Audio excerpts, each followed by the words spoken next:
As we come to an end of this sermon series that we've entitled A Word to the Wise, I thought it would be appropriate today to focus on friendships.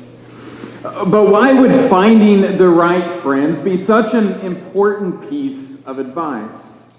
Well, for those of you who are parents, you already know the answer to that, even if you don't apply the same principle to your own lives. Parents know that friends will influence their child for better or for worse. Friends can help you become the person that you have been striving to become, or friends can cause you to make many detours in your life that you wished you never would have taken. If you were to look back on your life and you were to be honest, you would see that some of your biggest regrets wasn't caused by your enemies, but rather by the influence of your friends. Maybe your first smoke, your first drink. For some of you, your first experiment to drugs was all because of the influence of friends. That influence may have cost you years of suffering and may even have some impact on your life today. Solomon understood that very well. That's why he says in Proverbs 13:20, "Walk with the wise and become wise. Associate with fools and get in trouble." Now notice that passage has a promise and a warning. The promise is walk with the wise and you will become wise. Now walk with means to do life with. So you surround yourself with, you associate with people who have wisdom, who are wise. We looked at what that meant last week. The best way that I can explain it is thinking about a basketball player. If a basketball player wants to become better, do they associate with people that they can beat, or do they associate with people who are better than they are so that they can rise up to the next level? The same with us. Who we associate will determine where we go. But notice the warning.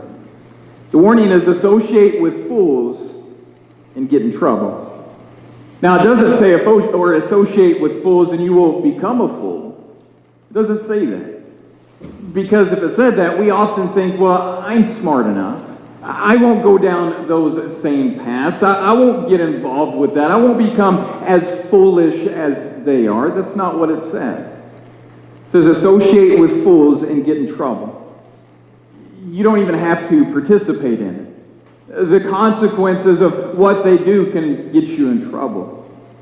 So it has a promise and it has a warning. But if we think about it, we all want friends. We all need friends. God has hardwired every single one of us, young and old, male or female, introvert or extrovert, for relationships. He has created us to want friends who will laugh with us, cry with us, friends who know our faults and love us anyway. Friends who will accept us and understand us and challenge us and stick by us. Friends who make us better. Friends that we can make better. Every one of us needs those type of friendships. Some of us are more aware of it than others. Some are more social than others. But all of us needs a few good friends. Even if we look at the life and the ministry of Jesus, he surrounded himself with friends and associates. But his close friendship was even a smaller circle. He had the 12 disciples, but within that, he had 3 of his closest friends. Peter, James, and John. Jesus shared things with them that he didn't share with the rest of his circle of friends. And I believe that we can take a cue from Jesus' life and ministry, and I think that there's 3 types of friendships that every single one of us wants and needs. Friendships that can make a huge difference in our lives. Friendships don't happen by accident, but prayerfully seek them out and cultivate them. And I believe that we can see those 3 types of friendships. And the example of one of God's best friends, or a man after his own heart, King David, the shepherd king of Israel. The first relationship that we see with David is, and the advice I would give is, find a Jonathan. You may remember the story of David and Jonathan. Jonathan was the son of King Saul. King Saul was the first king of Israel. Jonathan was the next in line to take over the throne. And David was just a young shepherd boy. He did become a hero by defeating Goliath, and he became a part of the King Saul's court. And 1 Samuel 18:1 describes their friendship as this. It says, Jonathan became one in spirit with David, and he loved him as himself. These two men were very close friends. They sacrificed each other. In 1 Samuel chapter 18, verse 4, we read that Jonathan actually gave David some of his clothing and some of his military gear. That gift symbolized that Jonathan recognized that David would be the next king of Israel. Rather than him feeling jealous that he should have been the next king of Israel, Jonathan sacrificed his own right to the throne for his friend. They were very loyal to each other. When King Saul told his followers to kill David, Jonathan rebuked his own father, the king. Something you didn't do in those days. But Jonathan took the risk. He recalled David's faithfulness to the king by killing Goliath, and he stood up for his friend. He was also affectionate with each other. You may remember when Jonathan and David, they had worked out a system to warn David to flee the capital because it was no longer safe there any longer. Before David left, it said that they met together, where they openly wept together because they had to say goodbye. You and I each need a Jonathan in our lives. A friend who is willing to sacrifice, a friend who is loyal, a friend who is not afraid to show affection. Someone who is or someone who, like David did for Jonathan, gave a very moving eulogy in his passing. Every one of us needs a Jonathan, young and old, male or female. We all need a Jonathan in our lives. We need the kind of friend that is referred to in Proverbs 18. It says, a man of many company may come to ruin, but there is a friend who sticks closer than a brother. So who is your Jonathan? Can you imagine or picture somebody in your head? Now, for some of you, your husband or wife might come into mind. And that's wonderful. That's what happens to me. I hope that your husband or wife is your best friend. There's nothing better than that. But your husband or wife isn't your Jonathan. I'm talking about someone that's your close friend that isn't your spouse. So who is that close friend for you? Or who is going to be that close friend for you? For me, it's my cousin Ethan. Whenever anything would happen in my life, I knew that I could always call him. I could always count on him. He would be there to listen to me and to support me and to help me through it. He truly is my Jonathan. You may not have that relationship right now, but I urge you to begin to prayerfully and plan for it. You don't have to wait for it to come to you. Take a look around. Have faith and believe that God has placed someone in your life nearby that can be your potential Jonathan. So find a Jonathan. But the second relationship that we see that David had is he enlisted a Nathan. Unfortunately, when we look at the life of David, he lost his way spiritually and morally. He lusted and he compromised and he committed adultery with Bathsheba and tried to cover all of this up. He killed her husband Uriah. You'll find that story in 2 Samuel chapter 11. But in 2 Samuel chapter 12, the Bible describes how Nathan the prophet went to David and told him a very unpleasant story about a rich man who stole a poor man's lamb. Nathan used that very story to expose David's sin. But have you ever stopped to ask yourself, how did David get into the palace? How did he gain entrance to the court? How did he gain access into the king's presence? The answer is, he already had it. In fact, in 2 Samuel 7 tells how David bounced ideas off of Nathan, got his counsel about building a temple for God, and made himself accountable to this prophet. So by the time this whole affair with Bathsheba began, David had a friend in his life who had the authority to speak truth to him, to speak bluntly to him, and to advise and to correct him.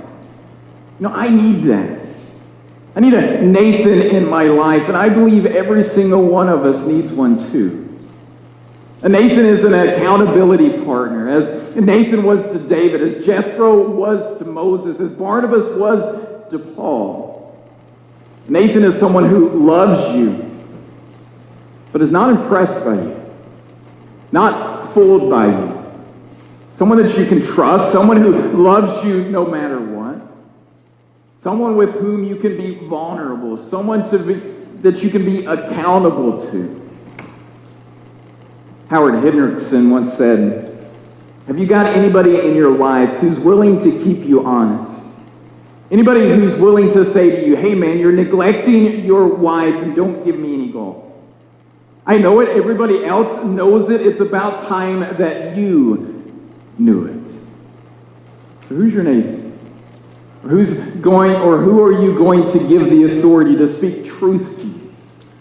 To speak bluntly, to advise you and to correct you? Someone who loves you but is not impressed by you, is not fooled by you, someone you can trust. Someone who will love you no matter what. Someone whom you can be vulnerable with and they can hold you accountable. You may not have that relationship right now. Once again, I urge you to pray for it and to plan for it. It doesn't happen overnight. It takes time to develop the honesty and transparency that you will need. But please understand that when I say that you need a Nathan, you need one even if you're not a prince, a giant killer, or a king. You still need someone like that in your life. So find a Jonathan. Find a Nathan. And finally, one more relationship that David had that I believe will be a key for you and me as well, is he invested in a Solomon. David, of course, knew that he wouldn't always be king. There would come a day, just like for each and every one of us, when everything he knew, everything he had accomplished, everything he had would be passed on to someone else. And there was no shortage of people in David's life that wanted to take his kingdom. His son Absalom led a rebellion against him. Another one of his sons set up a shadow kingdom while David was still alive. But David didn't choose either of them. He didn't choose either of them to mold or to mentor. He chose Solomon. And on David's deathbed, this is what he said to Solomon. He said, I am about to go the way of all the earth. So be strong, act like a man, and observe the Lord your God. Your God requires. Walk in obedience to him and keep his decrees and commands. His law and regulations as written in the law of Moses. Do this so that you may prosper in all you do and wherever you go, and that the Lord may keep his promise to me. If your descendants watch how they live, and if they walk faithfully before me with all of their heart and soul, you will never fail to have a successor on the throne of Israel. David went on to advise Solomon on specific issues about taking over the crown, whom to trust, whom not to trust, and so on. He passed on more than a crown and a kingdom. He passed on wisdom. He passed on skills. He passed on specific instructions. He passed on a legacy. You need a Solomon, someone to whom you can pass wisdom, skill, and instruction. It's usually a younger man or woman that you can mentor, you can influence someone, where you can pass on a legacy to them. Not that you're perfect, because you're never going to be, and that's okay. Neither is the person sitting next to you. Not that you're some kind of a spiritual giant. You don't have to be. There's still someone that you can influence, as you have been influenced. Someone you can teach just like you have been taught. Someone you can encourage just like you have been encouraged. But who's your Solomon? You may already have a person like that in your life, or somebody may come to your mind right now, but what if they don't? What if you have no idea who could be your Solomon? How do you find such a person?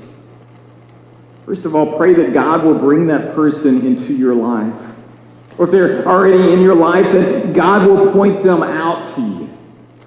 Take the initiative. Talk to them. Look around. Ask them if they can be that person in your life.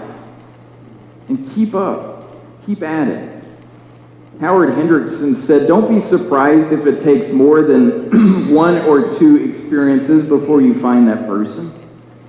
Because there has to be a personal resonance. There's a chemistry that grows in a good mentoring relationship."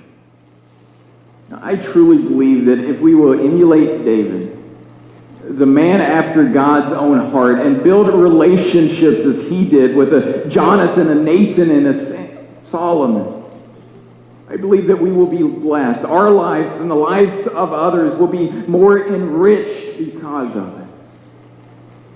Charles Spurgeon once said, he who would be happy here must have friends, and he who would be happy hereafter must above all things find a friend in the world to come. Far beyond the blessings of a friendship in this life, of course, is one more friendship. I think the most important, the most beneficial friendship that you can ever have. And that is, of course, the friendship of God, which is given to us through Jesus Christ. He is the ultimate friend who sticks closer than a brother. There is no better friend, no one who has went farther, no one who has done more for you than he has. His sacrifice on the cross makes it possible for you to be delivered from sin, from death, and from hell. His loyalty literally sent him to hell and back. And his love for you is both infinite and eternal. So if you're here today and you haven't invited Jesus to be a part of your life, I urge you to open your heart and your life to that friendship, to that lordship. So whatever your decision is, come now as we stand and sing.